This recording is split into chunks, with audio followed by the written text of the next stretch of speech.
The ISM band. We're going to study about the ISM band because it is so important. Because IoT networks use the ISM band so frequently. Therefore, knowing the characteristics and what bands actually include, and among the ISM bands, which bands are more important, you need to know this. The ISM frequency band is short for the Industrial, Scientific, and Medical. ISM bases upon these words of the acronyms.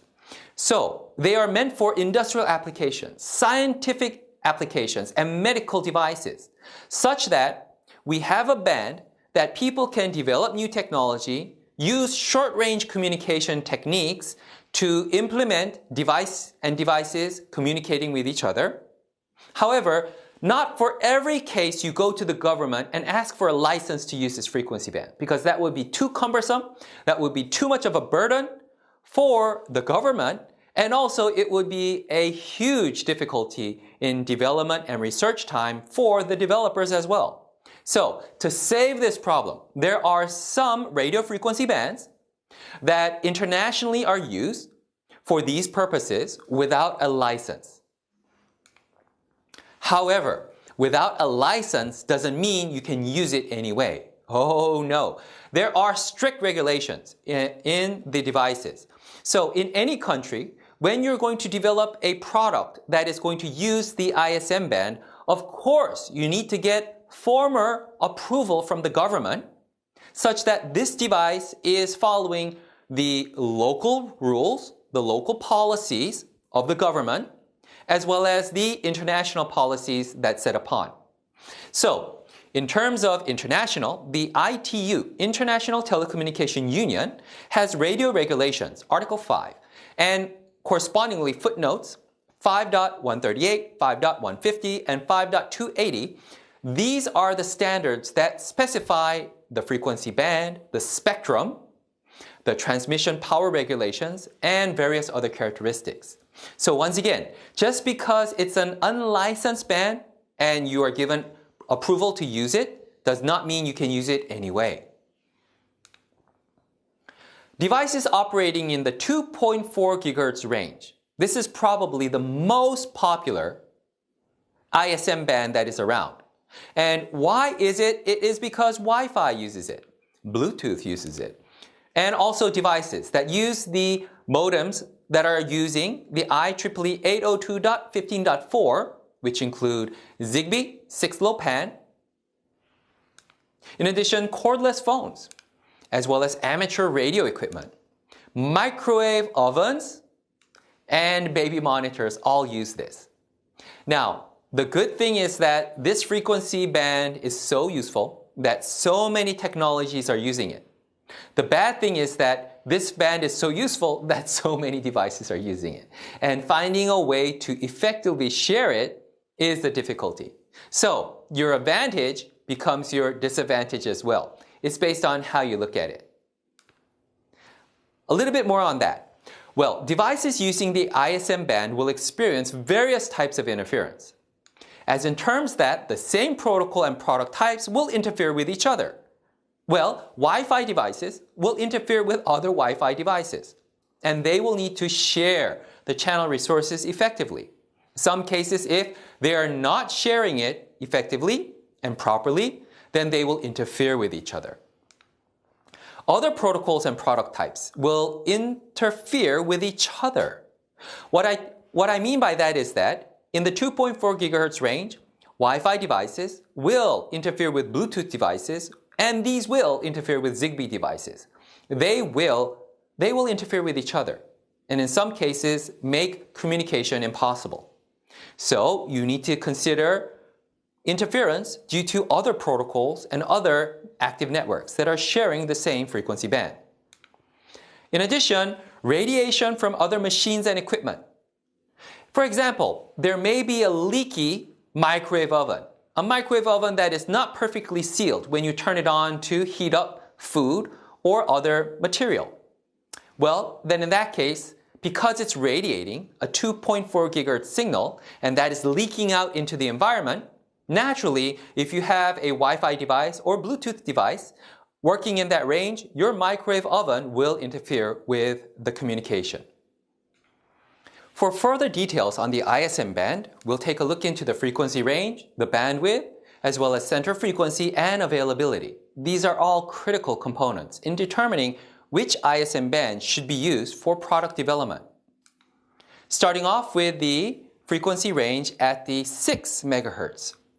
You can see that the frequency range is from 6.765 MHz to 6.795 MHz.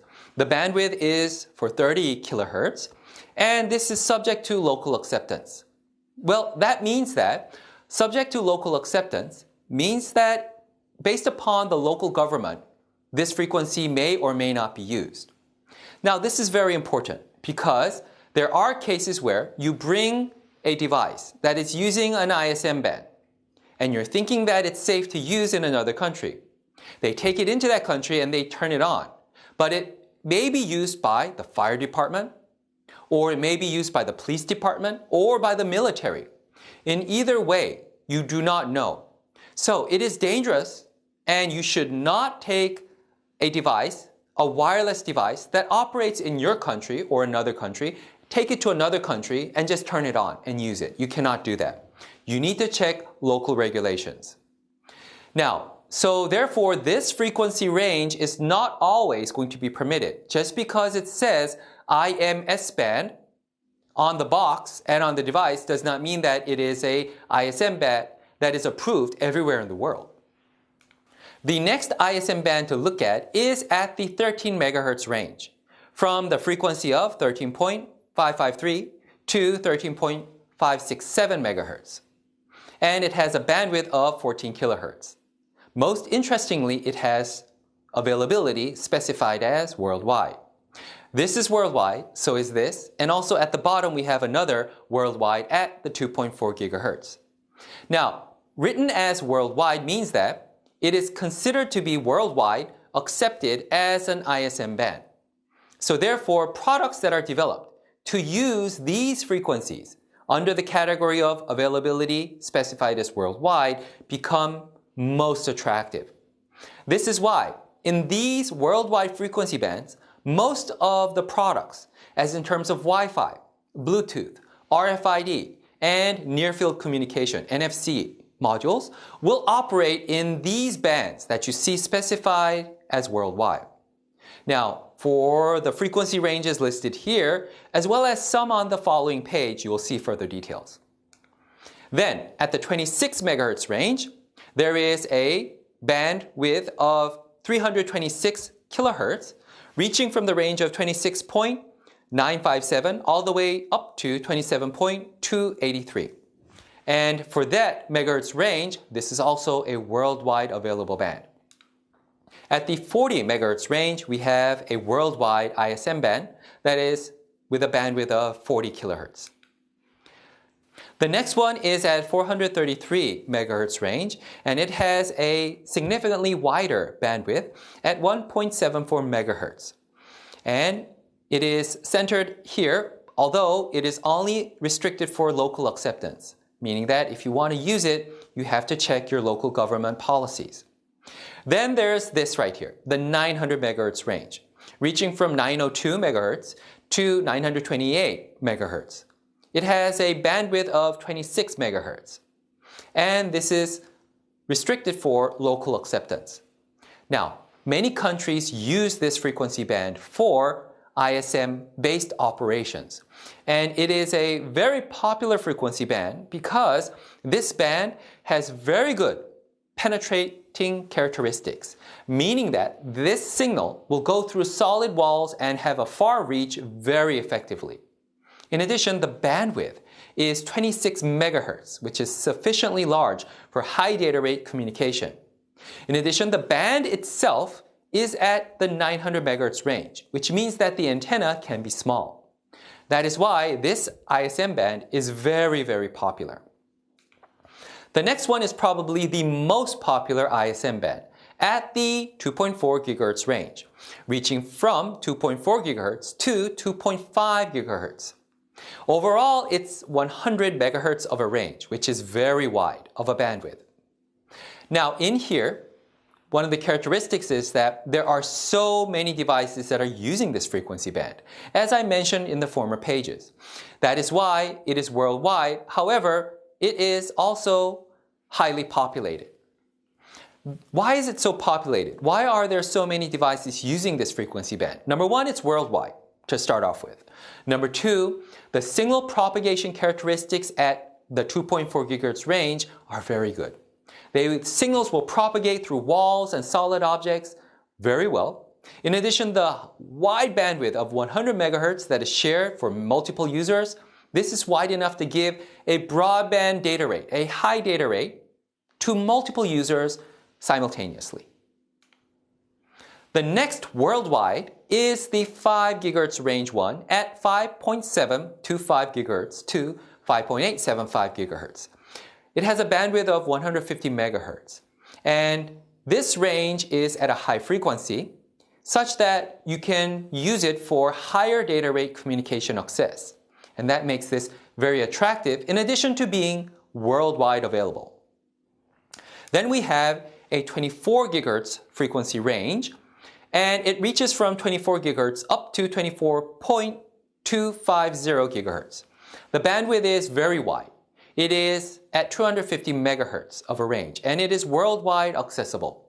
This is also very popular for wireless personal area networks for extreme broadband access. However, signals that go up and beyond 10 gigahertz, like this one right here at 24 gigahertz, when the signal goes above 10 gigahertz, it starts to behave like light, which means that it will not penetrate through solid objects. So if you have a direct access with the base station or access point, you will get extremely broadband, high data rate services. However, if there's something that's blocking the line of sight, the direct line of communication, creating a shadowing effect, then you may get nothing at all. So it's either all or nothing when it goes for signals that are this high of a frequency range. This is also another reason why the ISM bands of 2.4 gigahertz and the 5.7 to 5.8 gigahertz are so popular. It's because the shadowing effects are not there. However, they provide very high data rate services due to their high bandwidth, and also they have good signal characteristics. In addition, even at a higher data rate, at a higher frequency, is the 61 gigahertz frequency range ISM band. The bandwidth is 500 megahertz. However, this is also limited to local acceptance. You have to check the local government and see if they permit this. Then, at even a higher band is the 122 gigahertz range. And you see that the bandwidth reaches 1 gigahertz, which is truly significantly wide. However, this is also limited to local acceptance, along with this frequency range, which has a bandwidth of 2 gigahertz, reaching at the 244, reaching up to the 246 gigahertz range. Now, once again, local acceptance regulations must be followed. These are the references that I used, and I recommend them to you. Thank you.